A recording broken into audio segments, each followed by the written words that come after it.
Hai, jumpa lagi dengan Pane Ombay. Jangan lupa subscribe dan tekan tombol loncengnya agar menjadi yang pertama mendapatkan update dari kami. Jalan-jalan kuliner legendaris ke kota Solo, beli oleh-oleh ke Serabi Noto Suman.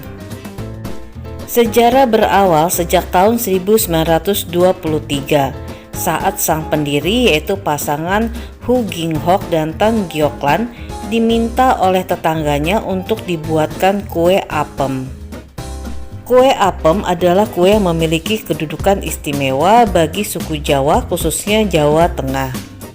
Kue apem dipercaya berasal dari bahasa Arab yaitu afum yang artinya pemberian maaf atau ampunan atau pengayoman. Oleh karena itu kue apem dipandang tidak hanya sebagai kue tetapi sebagai suatu bentuk doa untuk mendapatkan pengampunan atau pengayoman. Oleh karena itu kue apem seringkali ada dalam ritual upacara tradisional masyarakat Jawa. Karena kue apem buatan Nyonya Hu Ginghok dirasakan sangat enak, maka para tetangga rutin melakukan pemesanan. Pada suatu hari seorang tetangga meminta agar dibuatkan kue apem dengan bentuk yang berbeda. Akhirnya dibuatlah kue apem dengan bentuk yang pipih.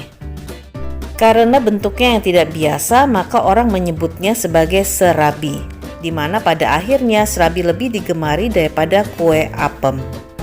Hingga akhirnya Nyonya Hu Ginghok fokus pada pembuatan kue serabi saja. Serabi buatan Nyonya Hu Ginghok adalah merupakan serabi yang pertama ada di kota Solo. Dan beliau seringkali mendapat pesanan dari keraton Kasunanan untuk upacara ruahan atau acara ritual lainnya. Lokasi awal saat berjualan adalah di Jalan Veteran, kemudian pindah ke Jalan Yosudarso. Kemudian pindah lagi ke Jalan Muhammad Yamin, kalau dulu namanya Jalan Noto Suman. Dan tempat ini masih bertahan hingga saat ini. Pasangan Hu Ginghok dan Tan Gioklan mulai berjualan sejak pukul 3 pagi. Hal ini terkait dengan ritual warga Surakarta tempo dulu yang seringkali berjalan kaki pada malam hari.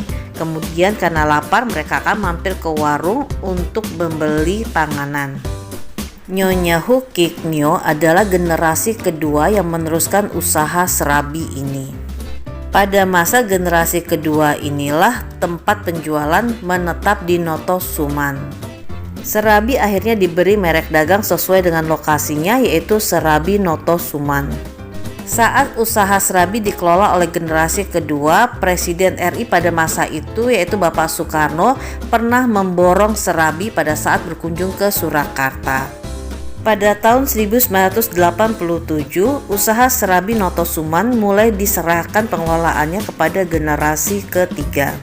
Generasi ketiga itu ada 4 orang yang diserahkan pengelolaannya, 4 orang dari 6 orang anak daripada generasi kedua. Handayani dan Buntoro mendapatkan usaha serabi yang di Jalan Noto Suman. Lidiawati mendapatkan yang di Kampung Keratonan dan Bambang mendapatkan usaha yang di Jogja. Sementara 2 anak lainnya memilih untuk berjualan mie. Dalam perkembangannya usaha serabi dari Handayani dan Lidiawati yang sekarang menempati Jalan Noto Suman, di mana usaha serabi yang dijalankan oleh Handayani merupakan lokasi awal tempat serabi. Salah satu perbedaan yang mencolok dari kedua serabi yang berada di Noto Suman ini adalah serabi Handayani memiliki kemasan dan bangunan berwarna orange dan serabi Lydia memiliki kemasan serta bangunan berwarna hijau. Konon infonya, serabi Noto Suman Lydia lebih terkenal dibandingkan dengan serabi Noto Suman Handayani. Pada saat saya ke Solo, serabi Noto Suman Lydia sedang tutup dan yang buka adalah serabi Noto Suman Handayani. Jadi saat ini saya membeli serabi Noto Suman Handayani dan untuk serabi Noto Suman Lydia saya pesan pada saat sudah tiba di Jakarta, beli secara online. Serabi Noto Suman Lydia saat ini sudah memiliki beberapa cabang, seperti misalnya di kota Jogja, Semarang, Boyolali, dan lain-lain, di mana cabang-cabang itu dikelola oleh generasi keempat atau anak dari Ibu Lydia. Demikian juga dengan Serabi Noto Suman Handayani saat ini juga sudah memiliki beberapa cabang. Walaupun dikelola secara terpisah, namun kedua serabi Notosuman ini masih menggunakan resep sang pendiri.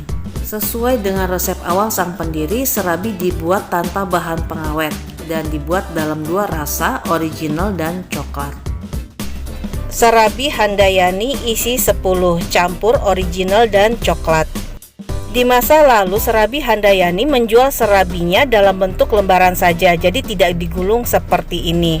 Namun saat ini tanpa dipesan digulung pun, pada saat kita memesan serabi langsung sudah dalam bentuk gulungan. Serabi Handayani tidak menggunakan pengawet dan menggunakan santan segar. Karena menggunakan santan segar, maka serabi Handayani ini memiliki rasa gurih yang juga segar dan pas. Rasa dari serabi coklat dibandingkan dengan serabi original menurut saya tidak ada perbedaan yang terlalu signifikan, karena meses daripada serabi coklat itu tidak terlalu banyak. Jika serabi Handayani memiliki kotak berwarna orange, maka serabi Lydia memiliki kotak berwarna hijau. Serabi Lydia menggunakan santan kara atau santan instan. Ukuran dari serabi Lydia ini lebih kecil dibandingkan dengan serabi Handayani. Untuk serabi Lydia saya juga memesan yang berisi 10 campur original dan coklat.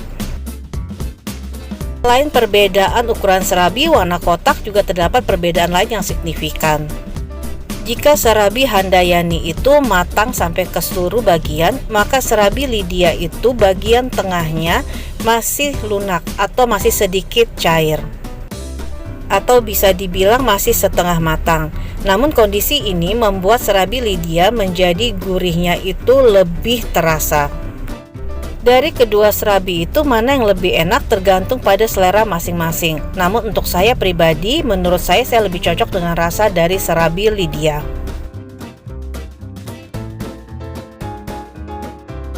Demikian jalan-jalan kuliner legendaris kali ini, dan sampai jumpa di jalan-jalan kuliner berikutnya.